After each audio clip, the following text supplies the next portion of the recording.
This is a Film Stories original podcast. When you make decisions for your company, you always look for the no-brainers. And if you have a lot of mailing and shipping to do, Stamps.com is the ultimate no-brainer. It streamlines your process to make your business more efficient, which makes you less busy. Mail checks, invoices, legal documents, books, and everything you need to keep your business running with Stamps.com. Seamlessly connect with every major marketplace and shopping cart if you sell online.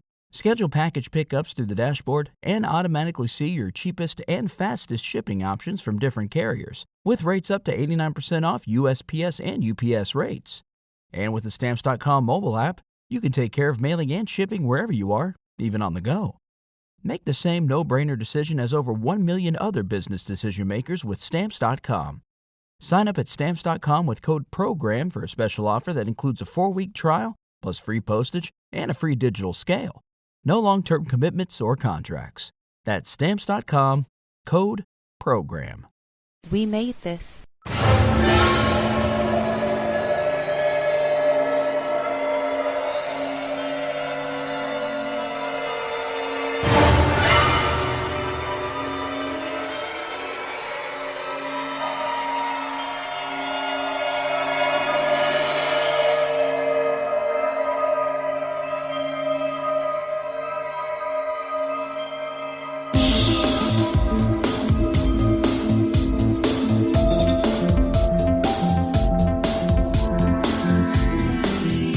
Hello, you're listening to the X-Cast. The truth is in here.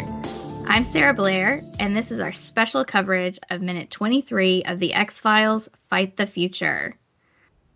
This minute begins at 22:00 with the meeting in the Office of Professional Review and ends at 22:59 when Blythe Danner professionally slaps Mulder on the wrist for interrupting the meeting. To discuss this minute, I would like to welcome back our very special guest, Miss Cathy Glinski. Hi, Cathy. Hi, Sarah. How's it going? Really good. So you just did the previous minutes, right, with Cortlan, and I'm back from the first minutes with Tony and Carl. This is my first minute that I'm doing in this hosting, so this is exciting stuff. Very, very exciting. I'm so happy to have you here. So let's dig into our minute. Like, this is great. Like, we've just had some stuff happen. What happened in the last episode is big stuff, right? Yes. Yeah. Big action stuff. Where did we leave our heroes? Yeah. So we just left off with the building exploding in Dallas, right? Right. They got out of it safe. Yes. Awesome. And now they're in trouble. For reasons. So we open with Blythe Danner, Gwyneth Paltrow's mom. She's amazing. I love her. She was great in this. She's so fantastic. She's kind of like she was big star. Yeah, this was a huge get for the X-Files. Yeah. And very professional in the professional review office. So it's a hearing, and she's talking about the Attorney General and a bunch of stuff like that. But yeah, I just love Blythe Danner. She's so classy. She's great in this role. She's just this horrible, horrible bureaucrat. Right? I loved her because I wanted to hate her. Exactly. Yeah. Yeah. So we have her talking about the Attorney General who wants to find out what happened here. Wants to get an accurate picture. Yeah. She talks about the deaths that occurred when this building exploded. It was Special Agent Darius Michaud, which we knew because we saw him not defuse the bomb. Right. But surprise, plot twist, there were 3 firemen and a young boy that also died. Right. So, like, what's going on with that? Dun, dun, dun. Yeah, that's the big surprise that Mulder walks in and interrupts the meeting, of course, because he's Mulder, and hears that the firefighters and the young boy died, and that's not at all what they'd expected to hear. So yeah, like, excuse me, pardon me, let me fix my badge and then question you on your veracity. Yeah. But so I love how Mulder just barges in late and then interrupts everyone in the middle of a sentence because he hears something he hadn't expected to hear. It's just so very Mulder, and it's Right? wonderful. And she just slaps him down and sends him out. That's just beautiful. Yeah. And I looked up on IMDb because you never know what her name. They never call her by name, I don't think. Yeah. But it says Cassidy on IMDb, but I don't know if I don't know if that's her last name, like if it's Agent Cassidy or Special Assistant Director Cassidy, or I don't know. Because they also only put Michaud as the name for him. So like, why not put Agent or Special Agent in charge? Special Agent in charge, Darius Michaud. Come on. Right, exactly. Like, we know his first name. Yeah. Why would they not put at least Darius Michaud, right? Yeah. I don't know. That's weird. Yeah. So anyway, she's Cassidy. Okay. Yeah, I'm gonna say let's call her an assistant director, because she's sitting right now. Yeah. Skinner's up there. We get to see Skinner. Hello. That's his first appearance, isn't it? Yes. Yeah. I believe so. Yeah. Okay. So this is where we get to finally see Skinner. I love this part. He's like smoldering up there. Oh yeah, and he gives Mulder a look. Oh, that's so good. On like fire. Mulder, yeah. He's trying to communicate so much with that look, and Mulder's just oblivious to it. But that's okay. No one cares about the fireman and the dead boy who weren't supposed to be in there. Yeah. Yeah. Let's talk about Skinner for a second. Okay.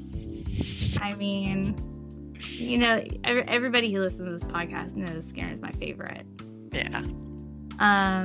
Let's see. Where do we even begin? Like, I love the way he's slouching a little bit. Like, he's so chill. Yeah. Just sort of leaning to the side with his hands on his chin, right? Like, yeah. He's very interested, but also very, like in control of everything. Yeah. And he just sort of lifts his eyes up to Mulder and stares daggers at him, and yeah, that's a nice look. If looks could kill, Mulder would be on the floor. He would be in pieces like Darius Michaud. He'd be vaporized. Exactly. In a giant building demolishing bomb. Ugh. Skinner. Only Skinner could pull off a look like that. Well, maybe Scully too, probably. She could. Yes, she could. Yeah. She could, certainly. And has. Many times looked at Mulder like that. But she kills me in this scene. She's just devastated. She doesn't say a word in the entire scene, and yet her face just conveys so much. She's just, she's broken. She's concerned, whereas Mulder's just blustering and trying to take charge, and Scully really seems to understand the importance of this review. She knows that the stakes are pretty high, whereas Mulder just wants to come in and it's hard to understand his motivation. I guess he never does feel like he's on the brink of disaster, whereas Scully really seems to understand that. Well, it's because Mulder's kind of a man-child, right? Still. I mean, let's be real about that. Like, he just thinks he's going to come in and be like, well, wait, there's firemen? What? Yeah. I didn't know about that. What's new? Really let's so talk about the firemen. Like, he has no responsibility. Like, Mulder. It's just so audacious. I mean, he's late. He barges in when they're talking. And he just interrupts. It's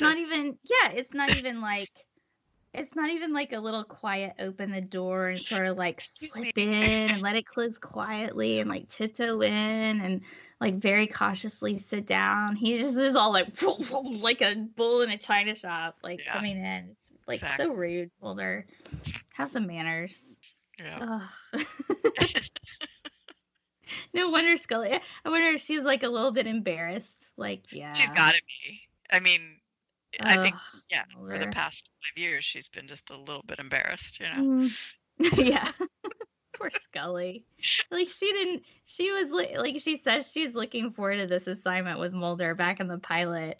And, she probably was for about 5 minutes till she got on that plane with him. And then she's like, nope. What have I done? And yet. 5 years later. Empathy. Shipper. Let's have a shipper appreciation moment. Mm-hmm. She loves him and we love him. I love him anyway. I don't know about you, but I do. I do love Mulder. So much. Bless him. Aw. I love him for all his audacity. I do. Yeah. I mean, it wouldn't be the X-Files without his ridiculousness. Yeah. But I love it. It's so fun. Yeah. I do love Skinner more, though. Okay. I did used to love Mulder more, but over time, my opinion has slightly shifted in the direction of the big bald eagle. Oh, Skinner. What was on the DVD commentary? Yeah, the commentary, they were saying that they used this building, and it was, the building wasn't being used at the time, and it was summer when they were filming it, and it was really, really hot in there, and they had a portable AC unit, but they had to turn it off for takes, and it was like 106 degrees in the room, and it was so hot in there that everyone kept forgetting their lines, and it was oh gosh. it was really a horrible kind of experience for them. But then they also used that OPR setting later on in the series, so that this is a sort of an introduction of this the OPR in the rooms that the room that they're using. I can't believe it's so hot they forgot their lines. And okay, so they said that one of the characters, how they put, one of the characters, actors who shall remain nameless, kept forgetting how to pronounce Terry O'Quinn's character's name. So Darius Michaud. Well, there's only one person who says that. And Chris Carter and Daniel Sackheim were watching it on the screen and just dying laughing because she kept getting it wrong. So. Oh man.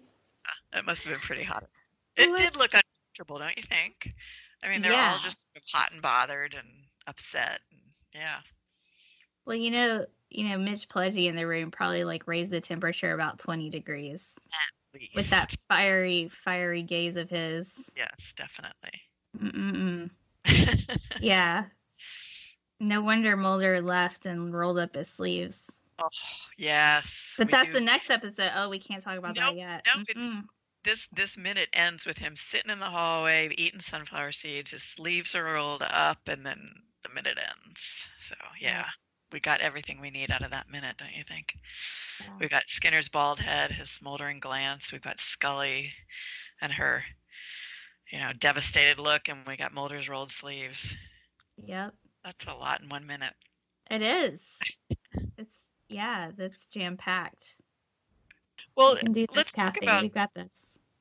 How Mulder was, truly surprised when he heard that the fireman and the young boy were killed, and he says, we'd been told everyone got out. So they really thought, really thought they did their jobs. They were the ones who decided to look for the bomb and found it and cleared an entire building on no notice.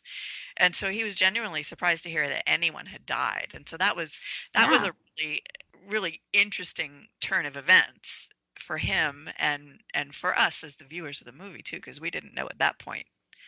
We knew about the child and the firemen, but we didn't know they were in that building. So we're starting to see maybe why the bomb was placed there instead of where the bomb threat was called in. Major plot point. You heard it here, folks. Cathy and Sarah with minute 23.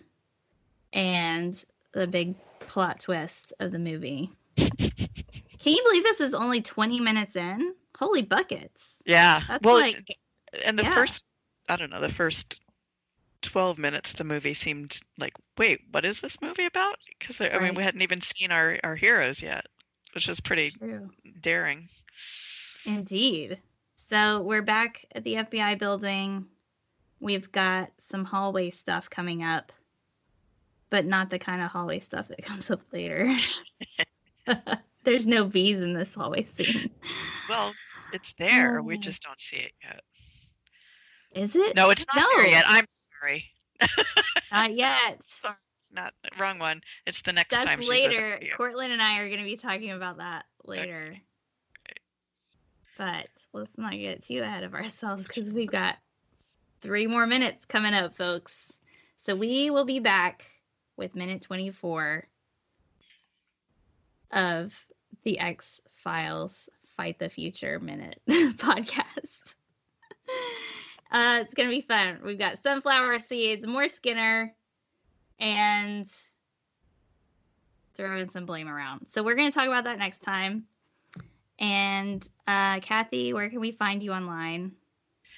I am on Twitter almost all the time. I'm Cathy G and at Catherine Glins 2, talking about the X-Files every day. So that's where you can find me.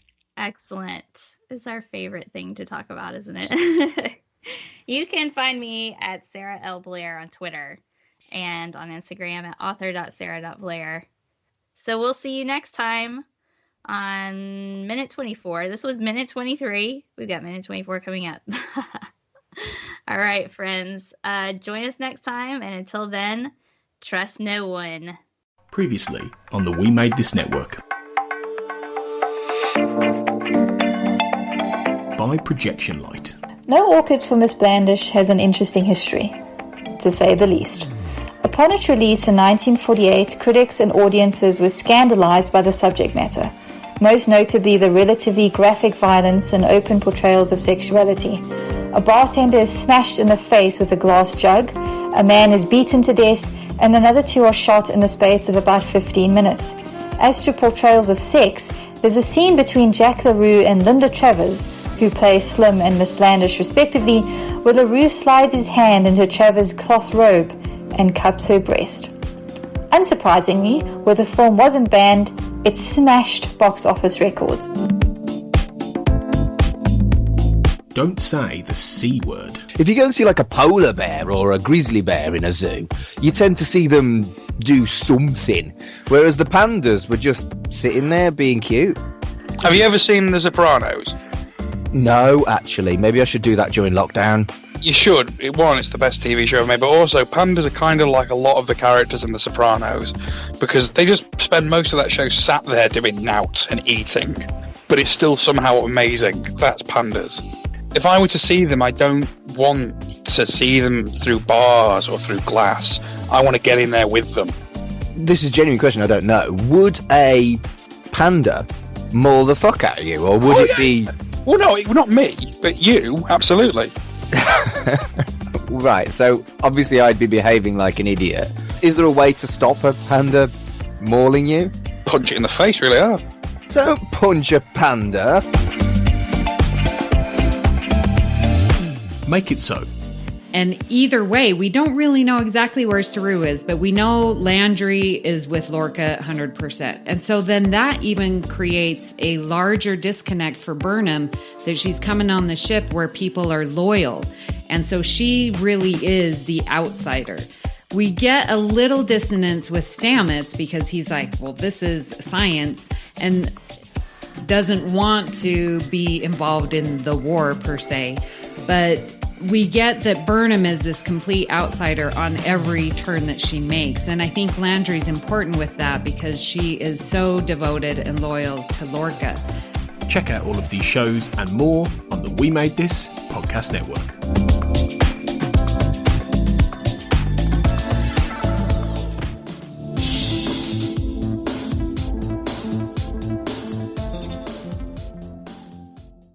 Have you heard about the 2018 study that showed half of prenatal vitamins tested had unacceptable levels of heavy metals?